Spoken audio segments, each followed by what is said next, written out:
लड़की ने खून और मांस से भरी बाल्टी को पानी में फेंक दिया ताकि वो प्रकृति की खूबसूरती को देख सके जो सभी से छुपी रहती है। वो शार्क की बात कर रही थी। जिस जगह पर वो लोग आए हैं वो एक टापू का किनारा है जहां पर साल के कुछ महीने मादा शार्क प्रजनन करने के लिए इकट्ठा होती है और यही सबसे अच्छा महीना होता है उन्हें देखने का। एना काफी खुश थी क्योंकि ये ट्रिप उसकी बेस्ट फ्रेंड के साथ थी जो उसकी बचपन की दोस्त है। नीरा हर चीज की रिकॉर्डिंग करती रहती है। इतने में इन्होंने देखा कि एक शार्क चारे वाली जंजीर की तरफ बढ़ रही है। हालांकि उसमें कोई चारा नहीं था पर उसे खून की बू आ रही थी जिसके चलते वो नाव के और करीब आई। कुछ ही देर के अंदर सुकून के पल मौत के खौफ में बदल गए। वो शार्क उन जंजीरों में बुरी तरह फंस गई। उसे ये लगने लगा कि ये लोग उसे मारने या फिर पकड़ने के लिए आए हैं, इसीलिए वो पूरी ताकत का इस्तेमाल करके उस जंजीर से छुटकारा पाने की कोशिश करने लगी, जिसके चलते अब नाव डगमगाने लगती है और दोनों लड़कियां डर के मारे कैप्टन जॉनी के पास बैठ गई।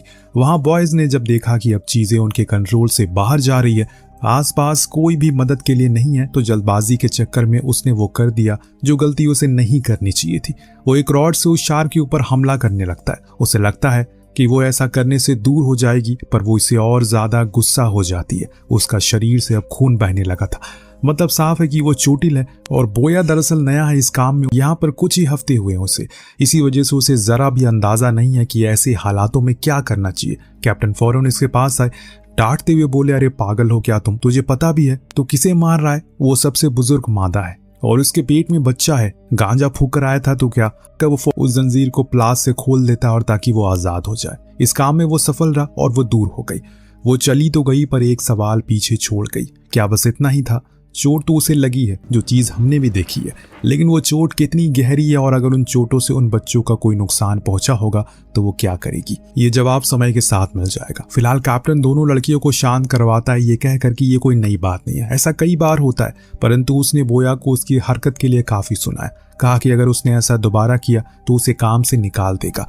लेकिन उनके लिए सिर्फ वही एक मुसीबत नहीं थी, बल्कि अब समुद्र का पानी नाव में तेजी से घुस रहा था। लगातार टक्कर से नाव के निचले हिस्से में छेद हो गया है और अब इंजन ने भी चलना बंद कर दिया है। कैप्टन बार बार उसे चालू करने की कोशिश करता है, लेकिन हर बारी वो कुछ अजीब सी गंदी आवाज निकालता है और बंद हो जाता है। जब पानी के अंदर हाथ डालकर चेक किया तो पता चला नाव के तो परपेंडिकुलर टूट चुका है। अब क्या होगा? इंजन चलने के बावजूद भी अब नाव खिसक नहीं सकती और इनके पास पैडल भी नहीं है। वो तो छोड़े, इनके पास ना ही खाने का कुछ सामान है ना ही पीने का। ये बस यहाँ मौज मस्ती के लिए आए थे। एक मामूली सी लाइफ जैकेट के अलावा इनके पास कोई सेफ्टी उपकरण भी मौजूद नहीं है। सबने अपने हाथ चलाना शुरू किए, लेकिन जितनी तेज वो हाथ का इस्तेमाल करते हैं उतनी तेज नाव में पानी भरता रहता है। दोनों लड़की को चेहरे पर हम डर देख सकते हैं। कैप्टन उन्हें शांत रखता है और बार बार रेडियो से मदद मांगने की कोशिश करता है, लेकिन ऊंची ऊंची चट्टानों और अथाह समुंदर के कारण कोई सिग्नल नहीं आ रहा था। जो एक दो कनेक्शन भी आ रहे थे तो वहां से तेज बिजली, खतरनाक आवाजें सुनाई दे रही थी। कहीं तूफान तो नहीं आने वाला है? ऊपर वाले ने इन लोगों की रक्षा करे, अगर तूफान आए फिर तो इनकी ये छोटी सी नाव पल भर में कहीं गायब हो जाएगी इस विशाल समुंदर में। पर एक बात समझ में नहीं आई, कौन बॉर्डम आदमी इतनी छोटी नाव लेकर इतनी बड़ी शार्क को देखने आता है? जरूर ये उन नर शार्क की बद्दुआ होंगी। बेचारों की प्राइवेसी भंग करने ये लोग आ गए। जब सारी चीजें देख लेने के बाद कुछ भी सॉल्यूशन नहीं निकला, कैप्टन ने बताया कि पहाड़ी के उस पार एक टापू है जहां पर एक गांव, उसे वहां जाना होगा मदद के लिए, तभी कुछ हो पाएगा, क्योंकि यहाँ अभी एक दो दिन तक कोई आने वाला नहीं है। अब दोनों लड़कियों ने इस फैसले की कड़ी निंदा की, क्योंकि ऐसे हालातों में पानी में उतरना तो मौत को दावत देना है और आसपास होंगी वो शार्क। पर कैप्टन ने बताया अब चारा खत्म हो चुका है, काफी समय भी हो गया है, तो दूसरी दिशा में वो चली गई होंगी।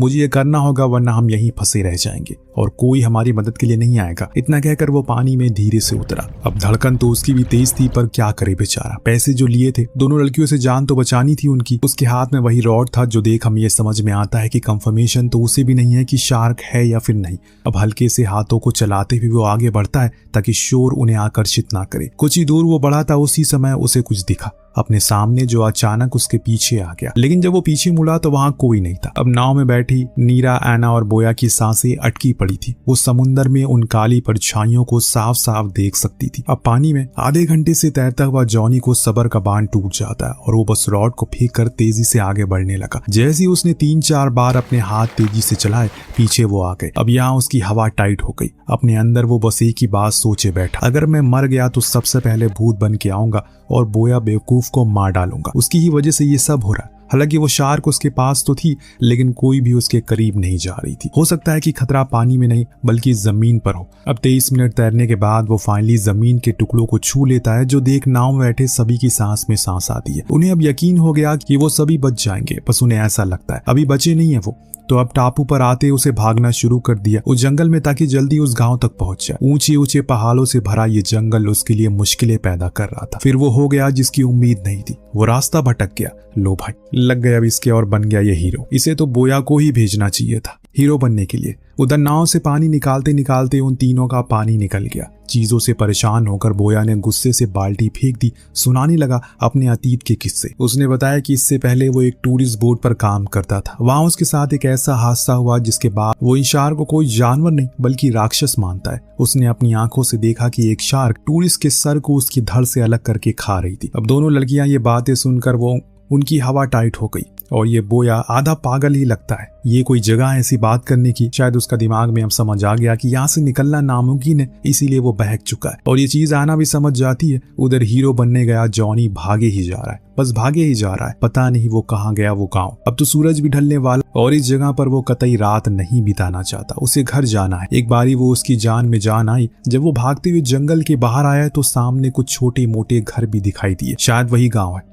पर वहां तक जाने के लिए उसे बहुत टाइम लग जाएगा। इसीलिए उसने वही साइड में बंधी एक छोटी सी नाव को खोला, अपने साथियों के पास पहुंच गया। उसे उनकी फिक्र हो रही थी। उसे उस गांव तक जाना चाहिए था। उसने ये सही किया या गलत, ये आप कमेंट में जरूर बताना। वहां वो टूरिस्ट बोट पर अब टाइटैनिक बन गई है, पर जैक ने रोज को तो बचा लिया। लेकिन यहाँ बोया के हालचाल देखकर लग रहा है कि ये नाव तो डूबाएगा, साथ में उन दोनों को साथ भी खुद भी मरेगा। कि तभी दूर उन्हें उनकी झलक दिख गई जो इनके पास आ रहा था। उसे देखकर इन लोगों के अंदर एक उम्मीद की लौ जल जाती है। नाव पर आते ही उसने प्लान बताया। उसका कहना था कि उन्हें नीरा और आना को एक छोटी बोट में बैठाना होगा ताकि वो उस पार जाएं जहां पर कुछ घर हैं। हो सकता है कि वहां लोग होंगे, पर बोया उसके इस फैसले का विरोध करने लगा। उसका कहना था वो ज्यादा तेज चप्पू चला सकता है और समय से पहले आ सकता है, पर जॉनी उसे जाने नहीं देता क्योंकि दोनों लड़कियां ज्यादा कमजोर है। हम दोनों तो जैसे तैसे करके सरवाइव कर भी लेंगे, पर बोया की तो फटी पड़ी है, उसे जाना है। और इसी शोर शराबे में इनके सामने एक बड़ी मुसीबत आ गई। ये मुसीबत भी बोया की वजह से ही आई। दरअसल चप्पू पानी में बह गया और दूर चला गया, जो मतलब ये है कि अब किसी को पानी में जाना होगा। समुद्र की लहरें काफी तेज, अगर जल्दी नहीं जाए तो वो बहते बहते दूर चला जाएगा। अब यहाँ बोया ने कुछ नहीं कहा। उसने ये नहीं कहा कि वो तेज है, वो जाएगा, तो बेचारे जॉनी को ही जाना पड़ा। मतलब ये बोया बहुत चालाक है, ध्यान रखना इस पर। जॉनी पानी में गया, जल्दी से चप्पू को पकड़ लिया, लेकिन पिछली बार की तरह इस बारी उसकी किस्मत अच्छी नहीं थी। जब वो वापस लौट रहा था उसी समय एक जोर का झटका आया। किसी ने उसका पैर पकड़ लिया और चंद सेकंड में पानी लाल होने लगा। सभी का गला सूख गया। वो समझ चुके थे कि वो शार्क ही है, जॉनी को पूरी ताकत से नीचे खींच रही थी, लेकिन वो उसी चप्पू को उसके सर पर बार बार वार करता है, जिससे वो आखिर में दूर हो गई। और इतनी तकलीफ में भी उस चप्पू को हाथ से उसने जाने नहीं दिया, लेकर वापस आया। जब वो नाव पर आया तो हमने देखा उसके पैर का मांस फट चुका है, घाव से लगातार खून बह रहा है। अब शायद उसका बच पाना असंभव है, शायद इन लोगों का भी, क्योंकि शार्क के मुंह दोबारा खून लग चुका है, तो उसे टेस्ट करने वो दोबारा जरूर आएगी। दोनों लड़कियां परेशान थी। बोया की आंखें उसी छोटी नाव पर अटकी थी। वो समझ गया कि जॉनी का बच पाना नामुमकिन है। अगर वो इन लड़कियों के सहारे से रहेगा तो कभी नहीं बच पाएगा। इसीलिए घिनौनी हरकत कर दी उसने। वो तुरंत ही उस छोटी नाव पर कूद पड़ा। मीरा ने उसे ऐसे करते हुए देख लिया। वो समझ गई कि वो बिना कोई परवाह किए वो भी पानी में कूद गई और उसे देख आना भी कूद पड़ी। दोनों ही नाव को पकड़ लेती हैं ताकि वो दूर न जाए। अब बोया आधा अधूरा ही नाव में बैठा था, इसीलिए उन्होंने उसे धक्का दे दिया, फिर खुद नाव में बैठ गई। वो नाव की रस्सी खींचने लगता है, जो देख जॉनी उसी हाल में उसे रोकने का आगे बढ़ा। अब जॉनी की पकड़ को ढीला करने के लिए उसके घाव में उंगली घुसा दी, जिससे बेचारे को इतना दर्द हुआ कि उसके हाथ पांव फूल गए। इस बीच उस नाव पर चढ़ बैठा, जिससे वो पलट गई। एना तो फौरन दूसरी वाली बोट पर चली गई, लेकिन नीरा अपनी पूरी जान लगा देती है। वो उसे दूर न जाने दे, लेकिन समय रहते बोया उस पर चढ़ गया। अब वो अपनी जेब से चाकू निकालकर नीरा पर हमला करने लगता है कि वो नाव को छोड़ दे, परंतु वो तो उसे छोड़ने का नाम नहीं ले रही थी। और तब उसने फिर एक हरकत करी, उसके ऊपर चप्पू से हमला कर दिया। एक बार चप्पू उसके सर पर लगा, तभी वो जैसे तैसे करके उस चप्पू को छोड़ती नहीं है। अंत में आकर बोया ने कहा, खुद के हाथों पर भरोसा किया और पानी को चीरते हुए वहां से निकल गया। एना ने देखा कि अब नीरा का शरीर उसका साथ नहीं दे रहा है, वो ढीली हो चुकी है, तो वो बिना परवाह किए पानी में कूदी उसे बचाने के लिए। जब वो उसके पास गई तो उसे पता चला उसके चाकू वाले वार ने नीरा के पसलियों में गहरा घाव बना दिया है, जिसमें अब झरने की तरह खून बह रहा है। उधर बोया अब इनसे काफी दूर जा चुका है। ऐना की आंखों में हम उसके प्रति गुस्सा देख पाते हैं। अगर वो उसे मिल जाता तो उसका कीमा बना देती, पर बोया के लिए मुश्किल पैदा हो गई है। उसे समझ में आ चुका है बिना चप्पू के वो इस नाव को कंट्रोल नहीं कर पाएगा। बार बार समुंदर में उठने वाली लहरें उसे खुले समुंदर में ढकेल रही थी। ऐना रो रही थी अपनी दोस्त के लिए। उसके हाथ अपनी सबसे अच्छी दोस्त के खून से सने थे। वहां जॉनी भी जैसे तैसे करके अपने घायल पैर को रस्सी से बांध लेता है ताकि खून ना बहे। बार बार रेडियो से मदद मांगता है, लेकिन कोई जवाब ही नहीं आ रहा था। कहाँ मर गए सब? ऐसे समय तो कोई जवाब नहीं देता। अच्छा, अगर आप ऐसे हालातों में फंस जाएं तो आपको फोन में सिर्फ 1% बैटरी हो तो उस समय आप किसे कॉल करेंगे? पुलिस को, अपने परिवार को, या फिर अपने दोस्तों को? वहां ऐना के लिए मुश्किलें बढ़ने लगी थी। वो अपने पर जोर देती है ताकि उसकी दोस्त का खून बहना बंद हो जाए। खून तो मानो नीट का पेपर हो गया था, लीक हो ही जा रहा था, रुकने का नाम नहीं ले रहा था। वो धीरे धीरे अब नीरा का शरीर ठंडा पड़ना शुरू हो गया। वो उसे आंखें खुले ही रहने की सलाह देती है, पर मौत कहाँ किसी की मोहताज होती है। उसे जब आना होता है तो वो आकर रहेगी। जब खुद मीरा को पता चल गया कि उसके सामने मौत खड़ी है तो उसे अपनी दोस्त से कहा अब उसे आराम करना है। इतना कहकर उसने अपनी आंखें बंद कर ली, फिर कभी नहीं खोली।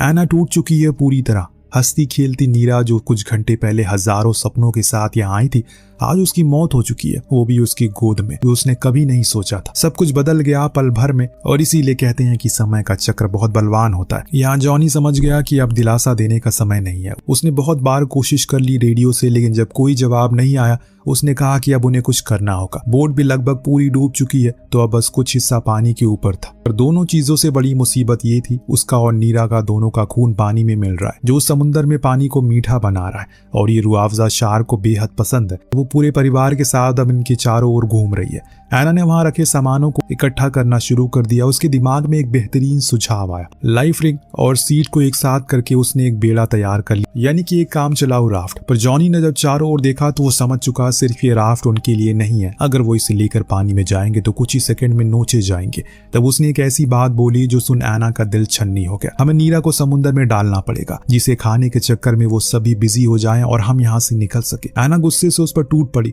तुम्हारा दिमाग खराब हो गया है क्या? मैं अपनी दोस्त के साथ ऐसा कभी नहीं करूंगी। जॉनी ने भी ऊंची आवाज में कहा, अपने आसपास देखो ऐना, मौत हमारे चारों ओर घूम रही है। तुम्हें क्या लगता है ये मामूली सा बेड़ा हमारी जान बचा पाएगा? जवाब नहीं है ना। समुद्र में घूम रही वो काली परछाई हमारी नीचे उतरने का इंतजार कर रही है। तुम्हें यह कदम उठाना पड़ेगा, वरना तुम अपनी भी जान गंवा दोगी। ऐना ने ऊपर देखा, सॉरी कहकर उसे पानी में ढकेल दिया। कुछ ही दूर सिर्फ नीरा का शरीर गया। ठीक उसी समय एक शार्क ने उसे दर्द दबोचा, मानो उसे उसी पल का इंतजार था। और इतने में वहां सैकड़ों की हुजूम में शार्क आ गई। अब इस मंजर को ऐना देख नहीं पा रही थी, जिस वजह से उसने अपनी आंखें बंद कर ली। बस सॉरी नीरा कहकर जाप करने लगी। अपनी दोस्त की हालत को देखकर ऐना का दिमाग अब उसके कंट्रोल से बाहर हो गया था। वहीं बैठी बेहोश होना शुरू हो गई। जॉनी उसे चलने को बोलता है क्योंकि उनके पास समय बहुत कम है, पर ऐना को कुछ सुनाई नहीं दे रहा। वो चिल्लाता रहा, ऐना चलो, पर वो हिल तक नहीं पा रही थी। देखते ही देखते जिस बोट पर वो थी पानी में डूब गई। अब बस उसका ऊपर सतह हल्का सा पानी में दिखाई दे रहा है। तो ऐना को कुछ थोड़ा मोड़ा होश आया। वो जाकर उस बेड़े में बैठ गई,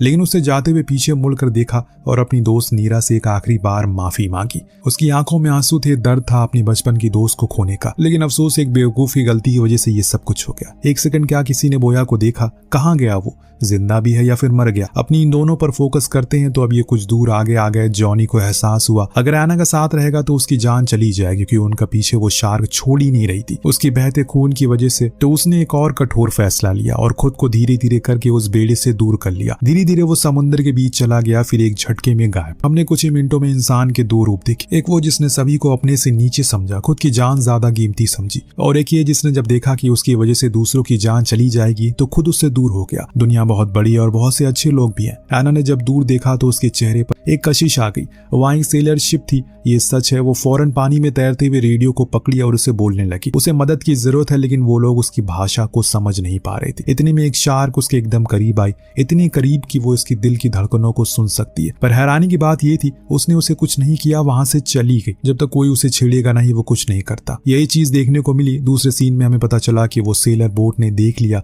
और उसकी जान बचा ली। जब ऐना नींद नींद से जागी और उसे डक पर आई तो उसका दिल टूट गया। वहाँ हजारों शार्क मरी पड़ी थी। दरअसल ये लोग गैर कानूनी तरीके से शार्क और उनके बच्चों को पकड़ते हैं, फिर उन्हें मारकर उनके अंदर से सीरम निकाल लेते हैं, जिसके बाद उन्हें ऐसे ही फेंक देते हैं समुद्र में। शार्क के अंदर ऐसे निकलने वाला सीरम कैंसर जैसी बीमारी को ठीक कर सकता है। ये चीज देखने के बाद एना का दिल शार्क के लिए पसीज जाता है। भला उन्होंने क्या बिगाड़ा किसी का, यही सोचते हुए वो डेक पर आई। और इस बीच हमने वहां उन मनहूस इंसान को देखा जिसकी वजह से इतना सब कुछ हुआ। जी हाँ, बोया था वो वहीं खड़ा आराम से सुट्टा मार रहा था। ठीक उसकी नजर एना पर गई, उसकी फट गई। अब ये कहां से आई? फौरन उसके दिमाग में अगर ये किनारे तक गई तो सबको सच बता देगी, तब शायद मुझे भी जेल हो जाए, दुनिया तो मुझे जीने नहीं देगी। यही सोचकर उसे घबराहट होने लगी और ठीक उसी समय उसने एक घटिया हरकत कर दी। वो ऊपर गया, चुपके से सोई हुई एना के मुंह पर कपड़ा लगाकर उसका दम घोटने की कोशिश करने लगा। बेचारी एना को कुछ समझ में नहीं आया, वो तो नींद में थी। वो छटपटाए जा रही है, बार बार वो फर्श पर पटक रही है, हो सके कोई सुन ले, लेकिन उसकी पकड़ बेहद मजबूत थी और वो ऊपर था और उसे चीखे कोई सुन नहीं पा रहा था। अंत में बोया ने देखा कि उसके अंदर की जान लगभग खत्म हो गई है, तो वो उसे एक लोहे से खींचकर मारता है, जिससे एना का पूरा मुंह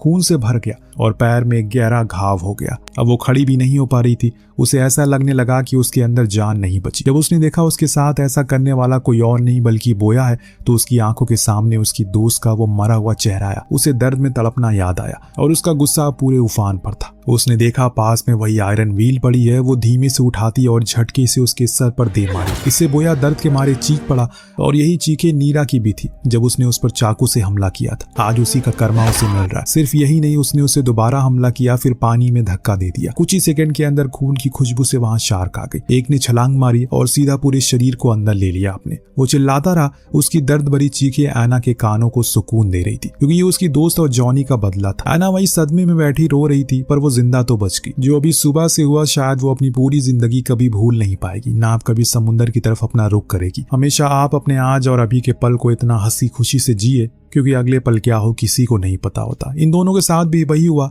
अब एना के साथ उसकी दोस्त तो नहीं होगी, पर वो उसकी खूबसूरत यादें जरूर होगी, जिनके सहारे वो हमेशा जी पाएगी। इसी के साथ ये कहानी यहीं पर समाप्त होती है। आपको कहानी कैसी लगी हमें कमेंट करके जरूर बताएगा। मिलते हैं अगली वीडियो में। Thank you so much watching. Peace out.